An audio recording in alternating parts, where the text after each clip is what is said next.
Hello everybody, I want to do a video in light of the recent events that actually happened in the wee hours of Sunday morning. I want to talk about the individual who decided to uh, do the largest mass shooting in American history. And the reason why I want to do that is because the media and a lot of other people, a lot of religious people who are out there listening to me right now, they want to blame one group, and that would be ISIS. And I've heard it. I've even heard it a little bit from Trump. He's targeting uh, uh, his supporters very well. He has been doing that from the very beginning. And if you watch my earlier video, you would understand that. Um, However, I want to talk about this individual because everybody wants to go after ISIS and blame ISIS, and ISIS didn't have shit to do with it. It's really just that simple. And I can prove it. I can actually prove it. There were two investigations that were actually done on this individual who decided to shoot and kill all of these people. One of them was in 2013, the other one was in 2014. Now, in 2013, he was investigated because uh, there was I guess he was, bragging to his coworkers, from what I understand, from what I've gathered from some of the media sources that are out there. And the FBI was involved in it, and he was investigated. And then this also happened again in 2014.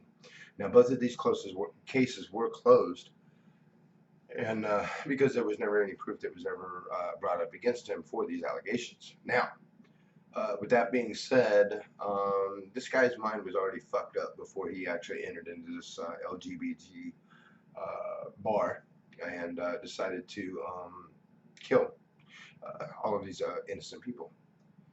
And it does break my heart. My heart goes out to all of the individuals that are out there. And if any of you guys happen to be listening to me, my heart, my heart, my thoughts, they go out to you, and I'm truly sorry. Uh, but I'm going to stay on point here about this individual because, like I said, everybody's looking for somebody to blame or an organization to blame. I mean, people are trying to go after Obama, and Trump's doing it. Of course he's got a political campaign to try to uphold. So yeah, he's going to go after the presidency. I mean, no offense, man. I mean, really, come on, Trump, man, you're beating a fucking dead horse. The guy's about to be out of office. He has. Oh, you know what? That's a subject for a different time. Now, this guy who had killed these people, this terrorist attack, and I will go ahead and call it more of a hate crime. The media hasn't really been really good on reporting that when it comes to the target and what this guy decided to target. Uh, but like I said, back in 2013, 2014, this man was actually investigated. Now, I'm going to do some simple math here. In 2013, he was investigated. He wasn't, of course, they couldn't find anything on him. And I'm just going to bring out a simple point. Back in 2013, ISIS didn't exist. So this man's head was obviously already fucked up before ISIS was even an issue. Now, of course, ISIS wouldn't have ever been an issue had we not ever actually invaded Iraq in the first place. Um, but apparently, now of course they are. But anyway, if you really want to put something down on the table here that might have a little bit of substance that we can talk about, is maybe fundamentalism. This man was obviously a fundamentalist, just in the same way that Christians are fundamentalists here in America. And if you think that Christians have not killed or do not kill typically in the name of their God, then I'm sorry, you haven't been paying attention in this country long enough, because they do it all the fucking time. And matter of fact, the guy that actually did these shootings, he was American. He was an American citizen. He was born in New York. He moved to Florida. He was a security guard. He had all of the actual credentials to get this job as a security guard, and then work for the government through you know, contracting, basically, so to speak. He worked for a small company, government contracted his company, and this guy worked for that company.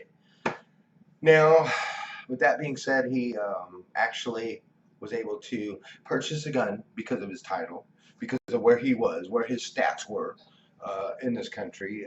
He was a citizen. He worked for a security company. He was employed by that security company that actually worked for federal buildings. So there wasn't really many questions asked. So really, what's the fucking blame here? Seriously. Can I ask you that? I mean, what's to blame here? I mean, was it ISIS? Did ISIS have anything to do with that? Fuck you, and fuck no. You know better than that shit. If you can do simple math, it's just that goddamn simple. Basically, the man was an obvious fundamentalism.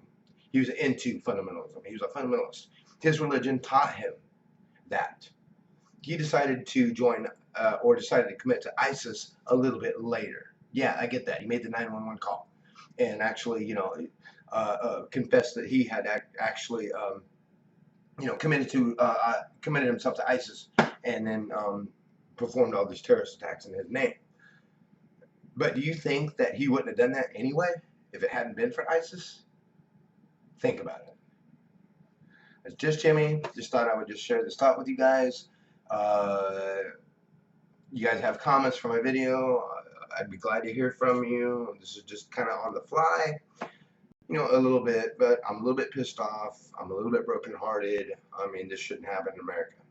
So anyway, stay tuned. I'll have more videos to come.